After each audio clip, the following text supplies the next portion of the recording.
So I'm a social worker, and my question is actually related to the last question. I'm curious about using psychedelics in therapy with clients who are maybe mandated to treatment or are in extremely high trauma ongoing situations, very poor populations, abused, neglected, etc., and just curious about the applications there.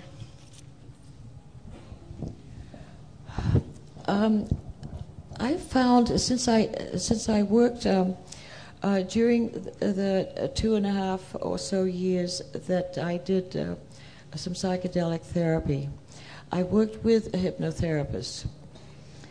I would say, this may sound like heresy, but I think that the hypnotic trance will open the same doors that psychedelics do. And I think that I really would strongly urge anyone who is going to become a therapist to learn hypnotherapy, especially from what they call Erickson training. And of course, you have to find the right teacher, the right hypnotherapist, but that is a very valuable tool, and you're not breaking the law. But even when the laws do change, hypnotherapy might be far, far better. Hi, I also would like to thank you for all your work. And if you could share something about the quality of your experience with Pachycereus pringli, maybe using like San Pedro or peyote experience as a baseline for us. Yeah, well, my first, actually, we had 4 experiences, I believe, with the extract of the Pachycereus pringli. Yeah. Our experiences, at least from my point of view, on this was up in north of Sacramento. You remember? Yeah. The second one was in the evening, and the next, I believe, was the next day. On the second round, the third and fourth experiences, the person who prepared the extract, which is prepared in Baja California, and brought up to us, and friends of his and friends of ours, the second experience, the third and fourth experience, were extremely difficult for me. I found myself, in fact, the batches we had were 4 different collections from the same extract, but it was brought in 4 different vials. And there were 12 of us. And one vial went to 3, the next vial went to the next 3, the next vial was the third, and the fourth group had the remainder of this. 2 of the vials produced in the 6 people who took it extreme nausea and illness. The other 2 vials produced a very good visual experience on the part of the 6 who used it. And so one person there was a biochemist, and he took a sample of the good and the bad, the residues from the vial, the good and the bad, to see if there was something growing in there, perhaps some mold or something that produced the illness. I took it for GCMS and a quadrupole study of what may be present in these 2 that were not present in the third and fourth. And neither of us found a single thing to explain this. This gave me some great hesitation on exploring the psychological aspects of the cactus itself. I've had a great deal of pleasure with looking at it by mass spec, and there's no trace of mescaline in it. But there are a number of isoquinolines and a number of phenethylamines that are not active by themselves, but maybe in the presence of the isoquinoline as a monoamine oxidase inhibitor, they may be active if you eat the cactus. It's sort of a counterpart of ayahuasca, where each component in itself is not active, but in combination they are. And I think the same may be true with the compounds inside of the pringli.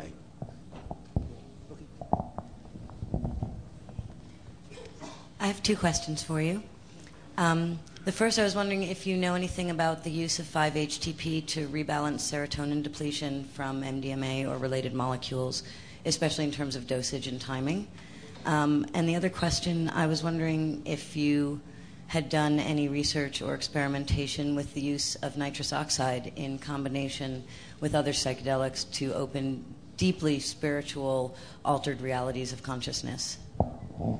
Actually, these questions are rather simple for me to answer, namely, no.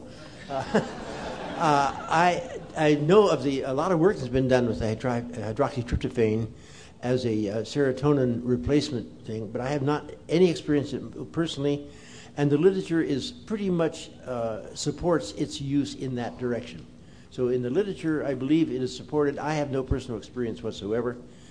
On the second point, what was the second one? Nitrous oxide. Nitrous oxide, I still have to, I always offered it when I go to the dentist. And I always decline it because for me it has almost no effect. Anne has quite a bit of effect from it and uses it. And the combination of it with other materials I am not familiar with. Anne uses nitrous oxide only at the dentist, by the way. The only experience I've had with that was not a particularly happy one. I had a patient for a while who loved nitrous oxide and who used it all the time. And we worked very hard on certain aspects of his problems. He had quite a lot of depression, which is probably why he was using the nitrous. And he considered himself pretty much an expert on nitrous. He knew all the dangers and how to avoid them. But then about 6 or 8 months after we'd started work, he took the nitrous container, whatever you call it, and got himself into bed, and to make sure that he didn't waste any, he pulled the sheet over his head and over himself, and of course he died. So my feelings about nitrous, it's dangerous, and if, of course it doesn't have to be dangerous, but if you find yourself wanting to take any particular drug continuously, ketamine is the other example of something that is really dangerous from our point of view. If you find yourself wanting to be in that world, preferably all the time, you just don't like the ordinary world as much, do some work on yourself and find out what's going on, because that's not good. One additional point on nitrous oxide, and a very severe warning: never use industrial grade nitrous oxide. Always use medical grade nitrous oxide. Industrial grade nitrous oxide contains small but detectable amounts of nitric acid, and this is very, very damaging to breathe.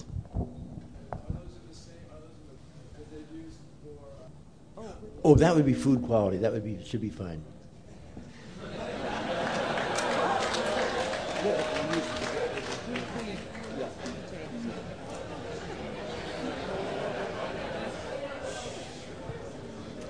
Hi, I have a two-part question. I'm very familiar with the deep insights and healing and blessing that come from these medicines, and I thank you both and all of the architects and artists of this space.